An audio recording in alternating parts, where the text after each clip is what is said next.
ఇప్పటి వరకు మనం బేసిక్ బిల్డింగ్ బ్లాక్స్ని చదివాము. పార్ట్స్ ఆఫ్ స్పీచ్ అనేటువంటిది డీటెయిల్డ్గా చదవటం, కంప్లీట్ చేయటం జరిగింది. ఇప్పటి వరకు బేసికల్గా మనం చేసింది ఏంటంటే లాంగ్వేజ్లో, ఇంగ్లీష్ లాంగ్వేజ్లో సెంటెన్సెస్లో ఉండేటువంటి ఒక్కొక్క బిల్డింగ్ బ్లాక్ని, ఒక్కొక్క బ్లాక్ని అంటే ఒక్కొక్క వర్డ్ని డీటెయిల్గా చదివాము. నౌన్స్ చదివాము, ప్రొనౌన్స్ చదివాము, తర్వాత వర్బ్స్ చదివాము, యాడ్జెక్టివ్స్ చదివాము, యాడ్వర్బ్స్ చదివాము, ప్రిపోజిషన్స్ చదివాము, ఆర్టికల్స్ చదివాము, కంజంక్షన్స్ చదివాము. సో బేసికల్గా వర్డ్స్ని అర్థం చేసుకున్నాం. ఒక్కొక్క పదాన్ని అర్థం చేసుకున్నాం ఇప్పటి వరకు.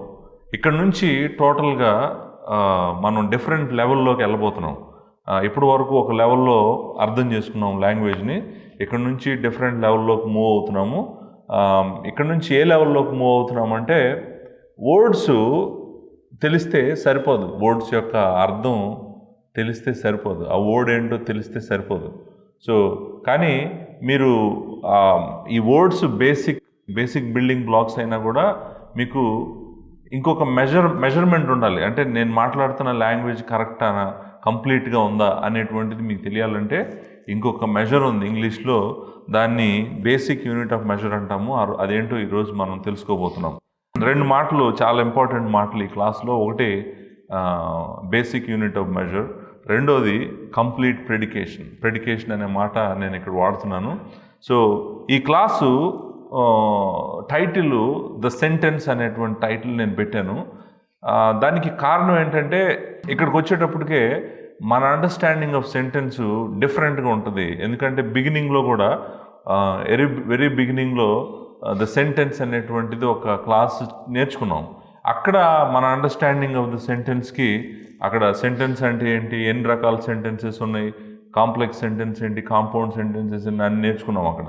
కానీ ఇక్కడ మనం నిజంగా ఒక డాక్టరు ఎట్లాగైతే తను బాడీ పార్ట్స్ అన్నీ జాగ్రత్తగా కేర్ఫుల్గా ఒక్కొక్కటి నేర్చుకోవడమే కాకుండా అన్నీ కలిసి ఎలా పనిచేస్తాయో నేర్చుకుంటాడో, అట్లానే ఇక్కడ నుంచి మనం సెంటెన్స్ అనేటువంటి దాన్ని ఇంకొక లెవెల్లో మనం అర్థం చేసుకోబోతున్నాం అనమాట. సో ఇక్కడ నుంచి మనం సెంటెన్స్ని ఎలా ఫామ్ చేయాలి. ఇప్పుడు వర్డ్స్ అన్నీ నేర్చుకున్నాం మనం, అన్ని వర్డ్స్ తెలుసు మనకి. నౌన్ అంటే తెలుసు, సబ్జెక్ట్ అంటే తెలుసు, ఆబ్జెక్ట్ అంటే తెలుసు, ఇండైరెక్ట్ ఆబ్జెక్ట్ అంటే తెలుసు, రిటైన్డ్ ఆబ్జెక్ట్ అంటే తెలుసు, కాంప్లిమెంట్స్ అంటే అవన్నీ తెలుసు మనకు. వర్డ్స్ అన్నీ నేర్చుకున్నాం. కానీ ఈ వర్డ్స్ అన్నిటినీ ప్రాపర్ స్ట్రక్చర్లో పెట్టడం ఇక్కడ నుంచి నేర్చుకోబోతున్నాం అనమాట. సో అందుకని ఈ క్లాస్లో కొద్దిగా బేసిక్ ఫౌండేషన్స్ చెప్తాను. చెప్పిన తర్వాత నెక్స్ట్ క్లాస్ నుంచి మనం ఇంకొక లెవెల్కి మూవ్ అవుతూ ఉంటాం అనమాట. ఆ ట్రాన్సిషను మీకు స్పష్టంగా క్లాస్లో తెలుస్తుంటుంది అనమాట. సో ఫస్ట్ వర్డ్స్ అనేటువంటివి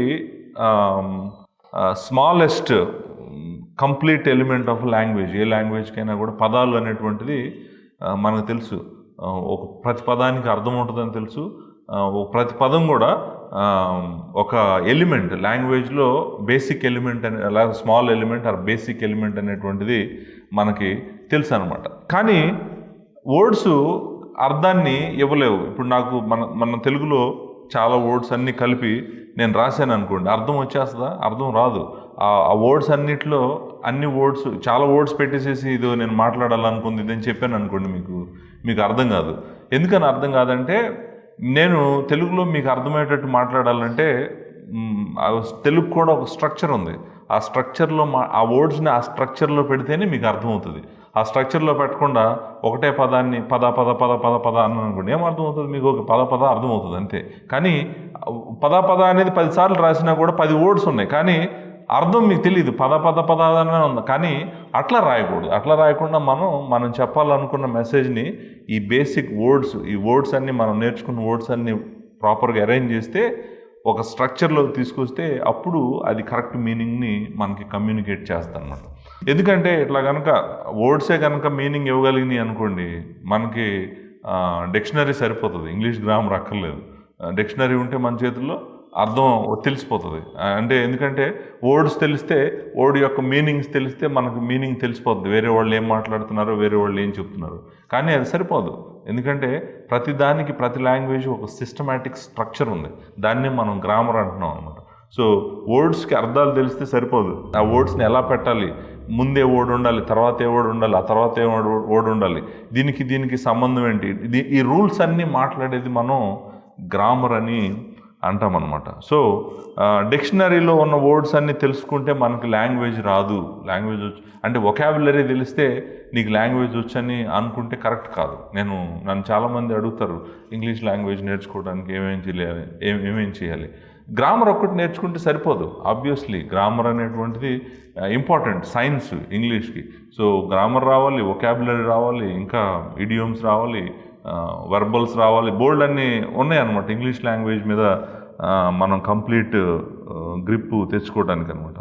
సో వర్డ్స్ బేసిక్ మెజర్ కాదండి లాంగ్వేజ్కి.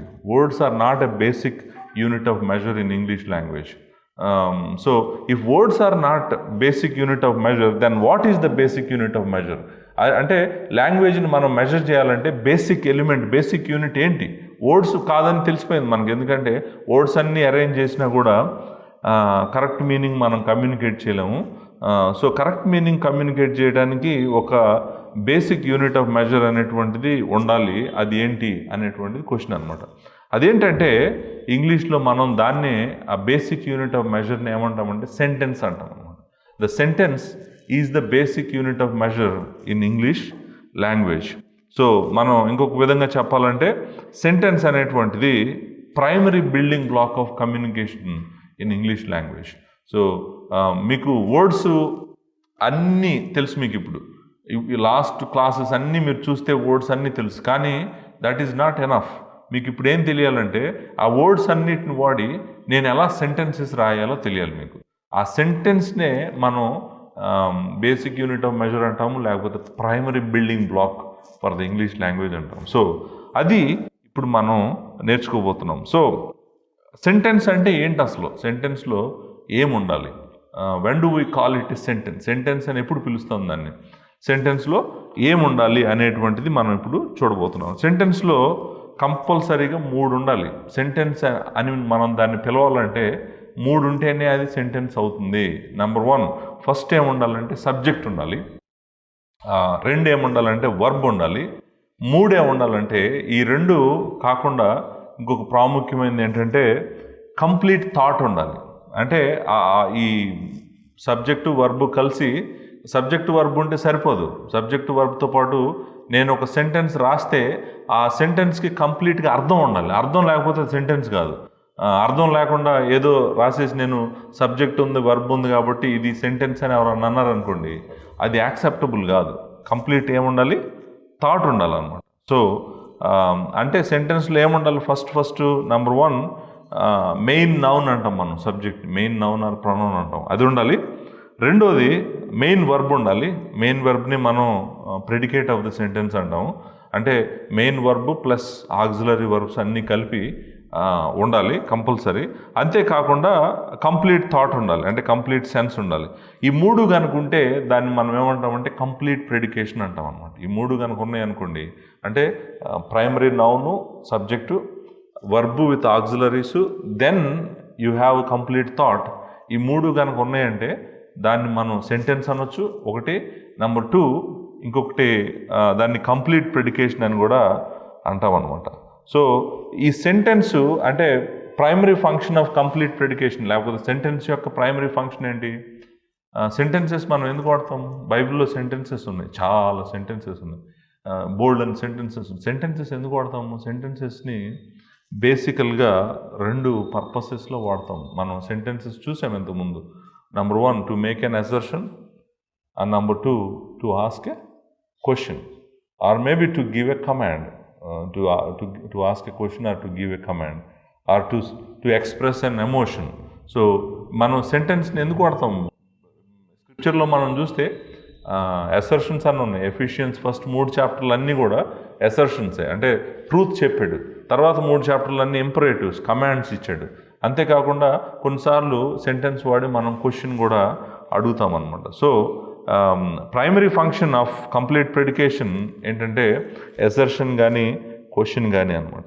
సో ఇప్పుడు ఒక సెంటెన్స్ ఎవరైనా ఇది సెంటెన్స్ అని చెప్పి దాంట్లో కంప్లీట్ అసర్షన్ కానీ క్వశ్చన్ కానీ లేదనుకోండి, అంటే ఆ కంప్లీట్ థాట్ లేదనమాట. కంప్లీట్ థాట్ లేకపోతే దాన్ని మనం సెంటెన్స్ అని అనకూడదు. It is not a sentence if it does not have a clear assertion made or a clear question offered. దాన్ని మనం ఏమంటామంటే నో క్లియర్ ప్రెడికేషన్ అంటాం అనమాట. సో కంప్లీట్ ప్రెడికేషన్ మిస్ అయిందనమాట.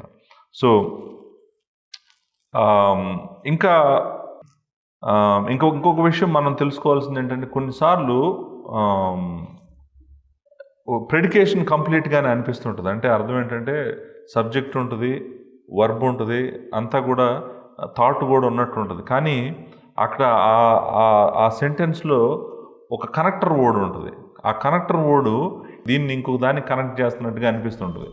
నేను ఒక బెస్ట్ ఎగ్జాంపుల్ చెప్తాను. While I was coming to the church అన్నాను అనుకోండి, I was coming to the church. So subject ఉంది, వర్బ్ ఉంది, థాట్ ఉంది, కానీ దాని పక్కన ఇంకోటి ఉంది వైల్ అని.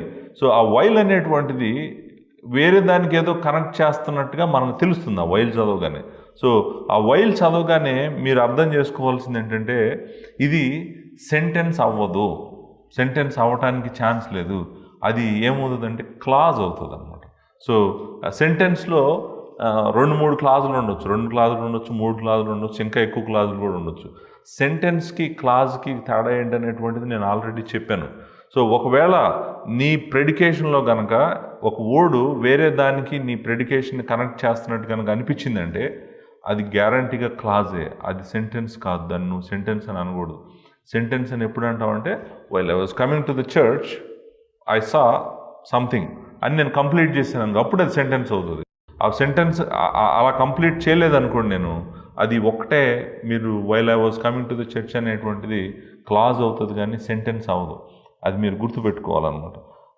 ఇక్కడ కొన్ని ఎగ్జాంపుల్స్ చూద్దాము. ఎగ్జాంపుల్స్ ఏంటంటే ఇన్కంప్లీట్ ప్రెడికేషన్ ఎగ్జాంపుల్స్ ఇవి. First example, because he could not see well. So మనకు ఆ బికాజ్ అనేది ఏంటో తెలియజేస్తుంది. Could not see well, because అనేటువంటిది ఏదో దీన్ని ఇంకో దాన్ని కనెక్ట్ చేస్తుంది అనేటువంటిది అర్థమవుతుంది మనకి. కాబట్టి దీన్ని మనం కంప్లీట్ ప్రెడికేషన్ అనకూడదు, దీన్ని ఇన్కంప్లీట్ ప్రెడికేషనే అనాలి. ఇది సెంటెన్స్ కాదు, ఇది క్లాజే. సో తర్వాత చూడండి, having gone to the store earlier. So ఏం చేసావు? వెళ్ళావు స్టోర్కి వెళ్ళి ఏం చేసావు? Having gone to the store earlier. So అట్లా మాట్లాడి ఆపేసావు అనుకోండి, మనకి ఇన్కంప్లీట్ ప్రెడికేషన్ లాగా తెలిసిపోద్ది అనమాట.